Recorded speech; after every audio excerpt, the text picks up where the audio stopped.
हरियाणा में क्या अपराधियों के हौसले अब इतने बुलंद हो चुके हैं कि व्यापारियों के बाद अब नेता भी निशाने पर आने लगे हैं।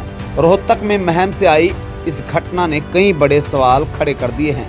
महम से कांग्रेस विधायक बलराम दांगी के कार्यालय पर देर रात ताबड़तोड़ फायरिंग की गई। सबसे चौंकाने वाली बात यह है कि विधायक का कार्यालय किसी सुनसान इलाके में नहीं बल्कि थाने के ठीक सामने मौजूद है। सुबह जब केयरटेकर कार्यालय पहुंचा तो टूटे हुए शीशे और गोलियों के निशान देखकर उसके होश उड़ गए। सूचना मिलने पर विधायक मौके पर पहुंचे, जहां दरवाजा और शीशों में गोलियां फंसी मिली और मौके से फायरिंग के खोल भी बरामद किए गए।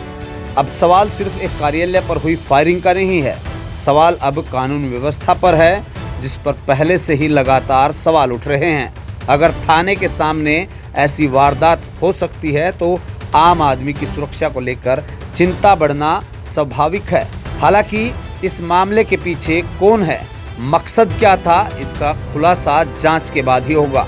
पुलिस सीसीटीवी खंगाल रही है और जांच कर रही है, लेकिन इस घटना ने एक बार फिर यह बहस जरूर छेड़ दी है, क्या हरियाणा में अपराधियों के मन में कानून का डर कम होता जा रहा है? क्या अब व्यापारी के बाद राजनीतिक चेहरे भी अपराधियों के निशाने पर हैं? फिलहाल जवाब जांच से आएगा, लेकिन सवाल बहुत बड़े हैं। आपको बता दें कि इससे पहले भी एक कांग्रेस नेता से जहां थ्रेट कॉल आई थी और करोड़ों रुपए की फिरौती मांगी गई थी। अब लगातार इस तरीके के मामले सामने आने से आम जन में और भी भय बढ़ता जा रहा है।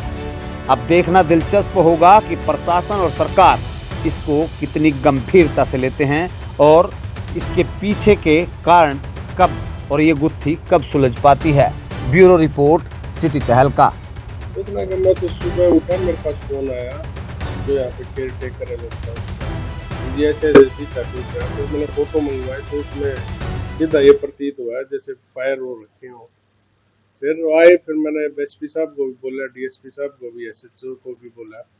उन्होंने आके देखा रखे हुए 4 राउंड फायर हो रखे हैं और फिर वो डीवीआर वगैरह लेके गई हैं पुलिस, वो जांच करेगी, उसमें देखते हैं क्या निकलता है। पर लेकिन ऐसे कोई मेरे को अपन, हम तो हाथ जोड़ के चलनी आदमी है, हमारा किसी के साथ कोई वो है ही नहीं।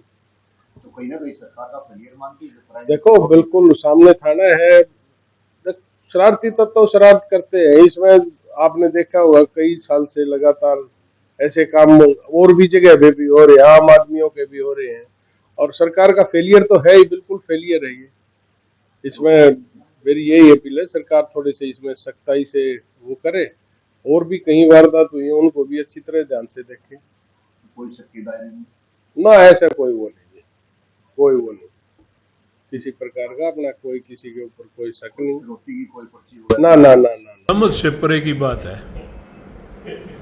हमारा कोई दुश्मन नहीं है, ना किसी के साथ कोई दूसरे ढंग की बात है। ये तो एक प्यार प्रेम का, भाईचारे का स्थान है, जो हमेशा जो होना हर किसी का भला करने की सोचते हैं। पता नहीं किस चीज़ की मंशा क्या बात है, वो तो करने वाला जाने किस ढंग से, किसने करवाया, कैसे करा, किसने नहीं करवाया, और इसके बारे में तो सामने वाले जाने। पुलिस स्टेशन है, इनका काम है। अब ये इनके सामने ही ऐसे काम होते हैं तो फिर आम आदमी का क्या होगा।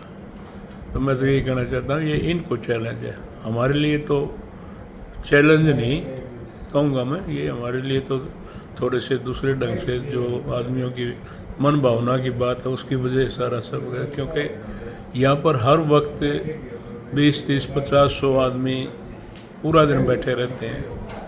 सब बढ़िया ढंग से प्यार प्रेम से आते जाते हैं।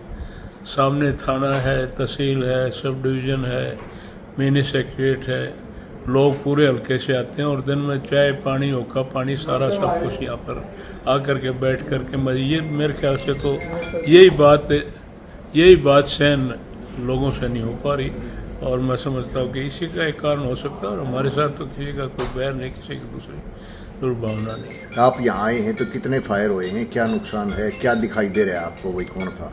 4 फायर हुए लग रहे हैं, एक शीशे में लग रहा है, 2 ये जो बॉर्डर है इसके शीशे के झांकियों के 2 उनमें धसे हुए हैं, 4 खोड़ बार पड़े हुए हैं। ये क्या कह सकता हूँ मैं तो, क्योंकि हम तो सबसे प्यार करने वाले आदमी हैं, सबका भला करने वाले आदमी हैं। तो क्राइम दिनों दिन बढ़ रहा है, तो क्या सरकार की विफलता है, बदमाशी फैल रही है, क्या कहेंगे आप? बुरा हाल है, प्रदेश के अंदर बहुत बुरा हाल है। और अगर ऐसे स्थान पर भी ऐसी बात हो सकती है तो आम आदमी का क्या हाल होगा। सरकार पूर्ण रूप से इस मामले में कतई और कतई लापरवाह मान लगाओ, चाहे मतलब अनकंट्रोल्ड मामला है। चारों तरफ क्राइम डेली बढ़ रहा है और कहीं किसी की गर्दन कटी मिलती है, कहीं किसी का मर्डर हो जाता है। और इस तरह की जगह पर भी अगर ऐसी बात है तो भगवान ही ऊपर वाला ही रखवाला है। प्रशासन से क्या मांग आपकी?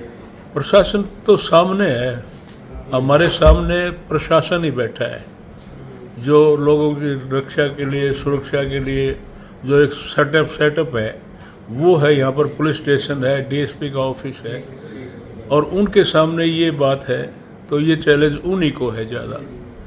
वो कैसे क्या करेंगे, कैसे इस बात को क्लियर करेंगे और किस तरह के इन्वेस्टिगेशन कर करके इस बात को क्लियर करेंगे, ये उनको चैलेंज है।